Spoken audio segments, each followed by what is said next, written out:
جن کی قسمیں میرا رب لا الہ الا اللہ محمد رسول اللہ۔ میرے دینی بھائیوں اور دوستوں، جو لوگ داڑھی مڈاتے ہیں ان کو وعید نبی سے ڈرنا چاہیے کہ معاذ اللہ ان کا حشر بھی قیامت کے دن انہی غیر کاموں میں ہوگا۔ اللہم حفظنا، حدیث پاک میں ہے من لم یأخذ من شاربہ فلیس منا، جو لوگ داڑھی کٹواتے ہیں وہ ہماری جماعت میں شامل نہیں ہے۔ ظاہر ہے کہ یہی حکم داڑھی مڈانے کا بھی ہے۔ ایسے لوگوں کے لیے بہت ہی سخت وعید جو محض نفسانی خواہش یا اغوائی شیطانی کی وجہ سے داڑھی مڈاتے ہیں۔ اس کی وجہ سے آقا مدنی صلی اللہ علیہ وسلم ان کے لیے اپنی جماعت سے خارج ہونے کا اعلان فرما رہے ہیں۔ پیارے مسلمانوں، حضور صلی اللہ علیہ وسلم کو داڑھی مڈوانے والے سے اس قدر نفرت تھی کہ شاہ ایران کے دو قاصد آپ صلی اللہ علیہ وسلم کے پاس آئے۔ ان کی داڑھیاں مڈی ہوئی تھی اور مونچھیں بڑی ہوئی تھی۔ میرے آقا مدنی صلی اللہ علیہ وسلم ان کی طرف نظر کرنا بھی پسند نہیں کیا، ان کو دیکھنا بھی گوارا نہیں کیا، اور فرمایا تمہاری ہلاکت ہو، تمہارا ناس ہو، تمہیں یہ شکل بگاڑنے کا حکم کس نے دیا ہے؟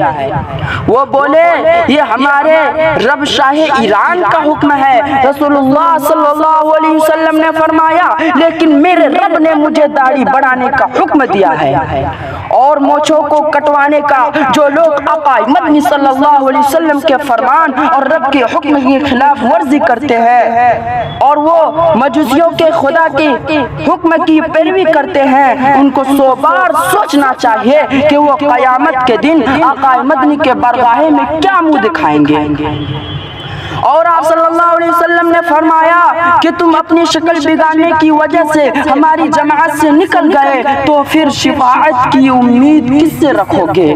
کل قیامت کے دن شفاعت کی امید کس سے رکھو گے؟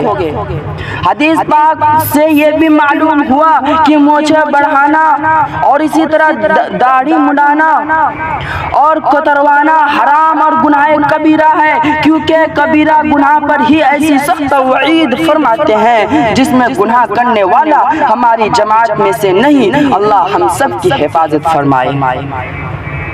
محترم حضرات، آقا مدنی نے لعنت فرمائی ہے ان مردوں پر جو عورتوں کی مشابہات اختیار کرتے ہو، ان عورتوں پر جو مردوں کی مشابہات اختیار کرتی ہے۔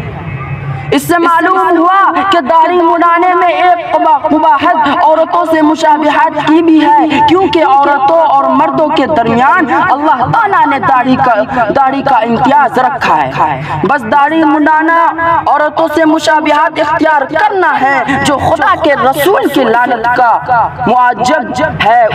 ان تمام نصوص کی پیش نظر فقہا امت اس بات پر متفق ہے کہ داڑھی بڑھانا واجب ہے اور یہ اسلام کا شعار ہے، اور اس کا مڈانا یا کتروانا جبکہ حد شرعی سے کم ہو حرام اور گناہ کبیرہ ہے، جس پر رسول اللہ صلی اللہ علیہ وسلم نے سخت وعید فرمائی ہے۔ اللہ تعالی ہر مسلمانوں کو ہر فعل حرام سے بچنے کی توفیق عطا فرمائے۔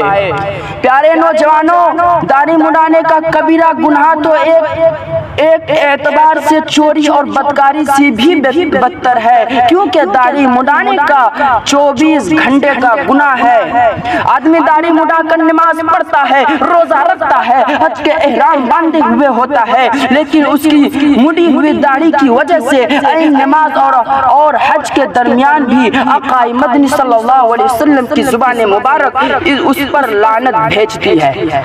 عین عبادت کے درمیان بھی احرام کا مرتب ہے، ذرا ٹھنڈے دل سے سوچو کہ توحید اور ایمان کے بعد نماز کا درجہ ہے۔ نماز ایک ایسی عبادت ہے جس میں براہ راست بندے کا تعلق اللہ سے ہوتا ہے، گویا کہ بندہ اپنے مولا سے گفتگو کر رہا ہوتا ہے۔ نماز شہنشاہ متعلق کے دربار کی خاص حاضری کا وقت ہے تاکہ اس خاص وقت میں اپنی درخواست پیش کر سکے، لیکن جس بندے کی داڑھی مڑی ہوئی ہوتی ہے، باری تعالیٰ کے سامنے کھڑا ہے اور اس پر اللہ کے محبوب جناب محمد رسول اللہ صلی اللہ علیہ وسلم کی زبان سے لعنت ہو رہی ہے، بتلاؤ ایک طرف تو بندہ اپنے خالق سے درخواست کر رہا ہو اور دوسری طرف خالق کا محبوب یعنی محمد کی زبان مبارک